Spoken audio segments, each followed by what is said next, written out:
Bismillahirrahmanirrahim. My dear cadets, Assalamu alaikum. Today we are going to study the topic angular acceleration of chapter number 4, motion in two dimension. In this topic, we will discuss the definition of angular acceleration, its explanation, its derivation, its SI unit, and its relation. So, angular acceleration, first of all, what is angular acceleration? Its definition: the rate of change of angular velocity is called angular acceleration.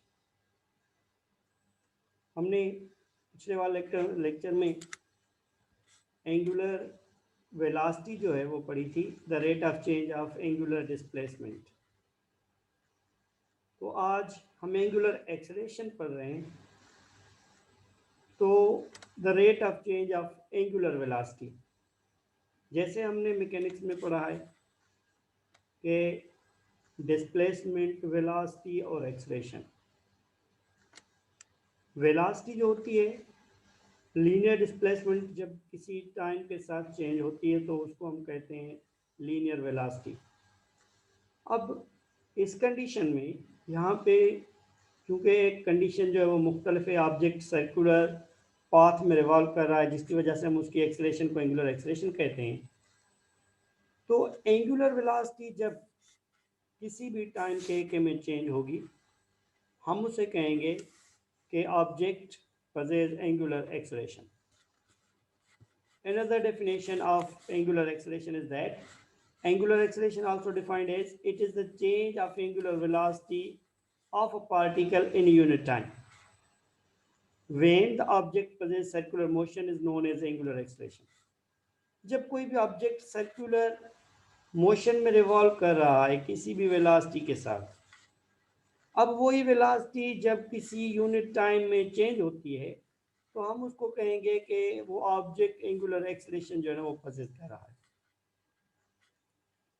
Suppose explanation, suppose a particle moves with angular velocity omega in anti-clockwise direction in a circle in xy plane. When such angular velocity change with unit time is called the angular acceleration. अब वही velocity जो object किसी circular path में, let suppose यहाँ पे मैंने दो points दी हुई हैं। ये एक पॉइंट है जिसे नाम दिया गया है कि omega I, angular velocity initial, and omega F, it means the angular velocity final.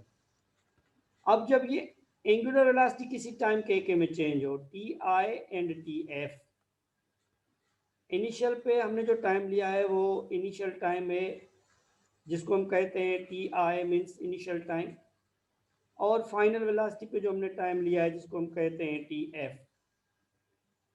तो जिस तरह से पहले डेफिनेशन में दिया हुआ है, the rate of change of angular velocity is known as the angular acceleration, कि ऑब्जेक्ट सर्कुलर मोशन में जो रिवॉल्व कर रहा है और वही एंगुलर वेलोसिटी किसी यूनिट टाइम में चेंज हो रही है, तो उसको हम कहते हैं कि object possess angular acceleration. Suppose in this figure here, angular acceleration is denoted by alpha.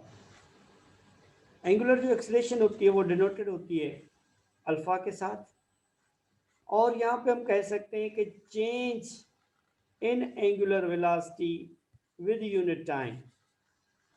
अब वो जो चेंज है, change angular velocity with unit time जो है, वो चेंज को हम रिप्रेजेंट करते हैं यहाँ पे। वो हमारी चेंज जो होती है वो डिनोट होती है हमारी फाइनल माइनस इनिशियल। फाइनल में से जब हम इनिशियल को माइनस करते हैं तो हमारी चेंज जो भी होती है, चाहे वो वेलोसिटी की हो या वो चाहे किसी डिस्प्लेसमेंट की हो, फाइनल इनिशियल पॉइंट्स जो होती हैं, तो ओमेगा एफ माइनस ओमेगा आई, T F final time minus initial time को हम चेंज मालूम करते हैं। तो एंगुलर एक्सेलरेशन जो डिनोट होती है वो अल्फा से होती है।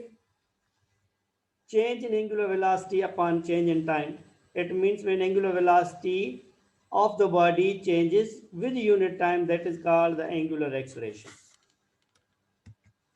नाउ इट्स डेरिवेशन, जैसा कि हम पहले पढ़ चुके हैं, जब किसी भी सर्कुलर पाथ में एंगुलर वेलोसिटी जो किसी टाइम के AK में हमारी चेंज होती है, the angular acceleration is denoted by alpha. Angular acceleration is equal to angular velocity upon time taken. जो एंगुलर वेलोसिटी किसी भी यूनिट टाइम में चेंज हो रही है, हम उससे पढ़ते हैं कि वो हमारी एंगुलर एक्सेलरेशन ही होती है. Alpha is equal to omega upon T. Omega represent the angular velocity and t represents the time taken.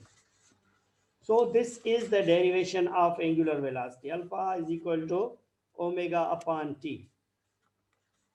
The SI unit of angular acceleration.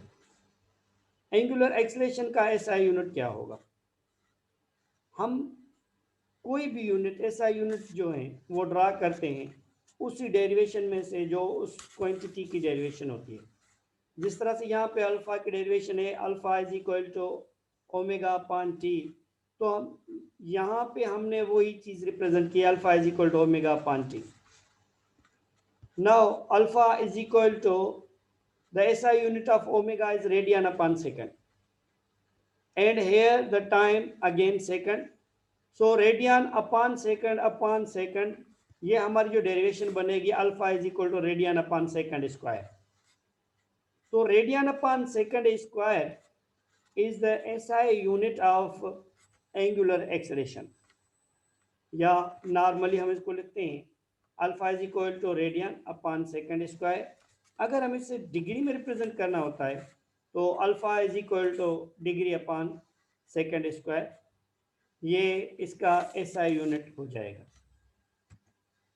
Now we are further moving towards the relationship of angular quantity with the linear quantity. Suppose here is the relationship in between the linear acceleration and the angular acceleration.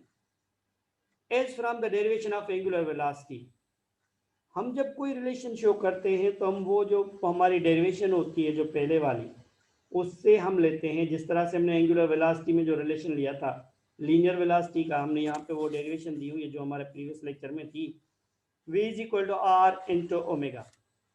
V shows the linear velocity, R shows the radius, and omega shows the angular velocity. So where V is the linear velocity, omega is the angular velocity. जैसा कि हमने definition में पढ़ा angular acceleration की में, कि जब angular acceleration किसी भी यूनिट टाइम में चेंज हो रही हो, एंगुलर वेलोसिटी, जब एंगुलर वेलोसिटी किसी यूनिट टाइम में चेंज हो रही हो तो वो एंगुलर एक्सेलरेशन देती है. तो हम इस डेरिवेशन को डिवाइड करेंगे टाइम के साथ.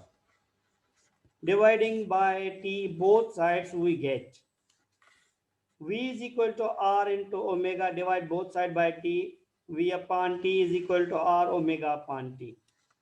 Definitely we are going to find the other physical quantities. Suppose velocity upon time is equal to acceleration, and angular velocity upon time shows the angular acceleration जो हमने अभी डिस्कस भी किया.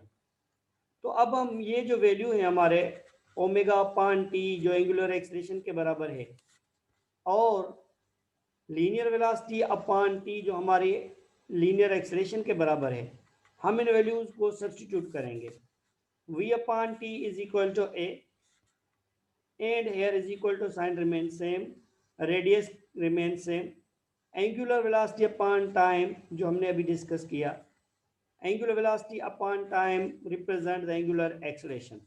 So this is the derivation of linear acceleration with angular acceleration. A is equal to r into alpha, where a is the linear acceleration and alpha is the angular acceleration.